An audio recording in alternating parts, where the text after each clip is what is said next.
Selamat pagi Bapak Ibu Saudara sekalian. Saya datang dengan renungan pendek yang pagi ini saya beri tema komitmen seorang wanita kepada Tuhan. Teksnya diambil dari 1 Samuel pasal 1 ayat 21 sampai 28. Berbunyi demikian. Elkana, laki-laki itu pergi dengan seisi rumahnya mempersembahkan korban sembelihan tahunan dan korban nasarnya kepada Tuhan. Tetapi Hana tidak ikut pergi sebab katanya kepada suaminya, nanti apabila anak itu cerai susu, aku akan mengantarkan dia, maka ia akan menghadap kepada Tuhan dan tinggal di sana seumur hidupnya. Kemudian Elkana suaminya itu berkata kepadanya, perbuatlah apa yang kau pandang baik, tinggallah sampai engkau menyapih dia. Hanya Tuhan kiranya menepati janjinya. Jadi tinggallah perempuan itu dan menyusui anaknya sampai disapihnya. Setelah perempuan itu menyapih anaknya, dibawanyalah dia dengan seekor lembu jantan yang berumur 3 tahun, 1 epa tepung dan sebuyung anggur.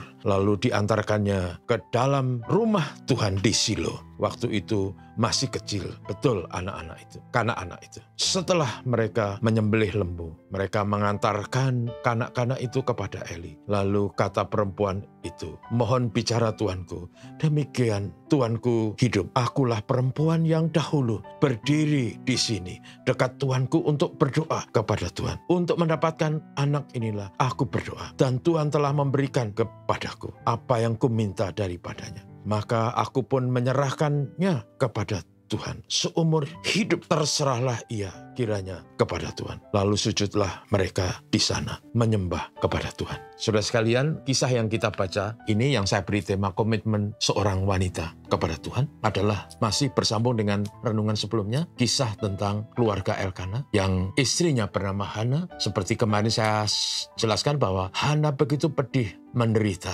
karena tidak punya anak, seolah-olah sebagai wanita terkutuk. Lalu di samping itu dia dihina, dicemooh, diremehkan oleh madunya, Penina. Dan yang luar biasa seperti kita ingat, dia berdoa menangis dan berjanji kepada Tuhan. Kalau Tuhan mengingat dia dan memberikan anak laki-laki, dia akan memberikan anak itu kepada Tuhan. Untuk diserahkan semuanya kepada Tuhan, di rumah Tuhan, apapun yang terjadi. Lalu kisah yang kita baca saudara, akhirnya mereka pulang, lalu hamil punya anak laki-laki, mereka namakan Samuel. Lalu pada tahun berikutnya, Elkana dan keluarga seperti biasa dari tahun ke tahun ke Silo beribadah, menyembah, memberikan korban dan membayar nasar. Tapi pada waktu itu Ibu Hana berkata tidak ikut. Dia ingin menyusui anak itu sampai anak itu cerai susu atau disapih. Dan sesuai dengan janjinya, dia akan memberikan anak itu kepada Tuhan di Silo, di rumah Tuhan. Elkana akhirnya pergi menyerahkan apa yang dipandang baik oleh Hana istrinya. Dan saudara, pendek cerita, akhirnya pada waktu anak itu cerai susu atau disapihnya, Hana dan Elkana membawa anak ini ke Silo.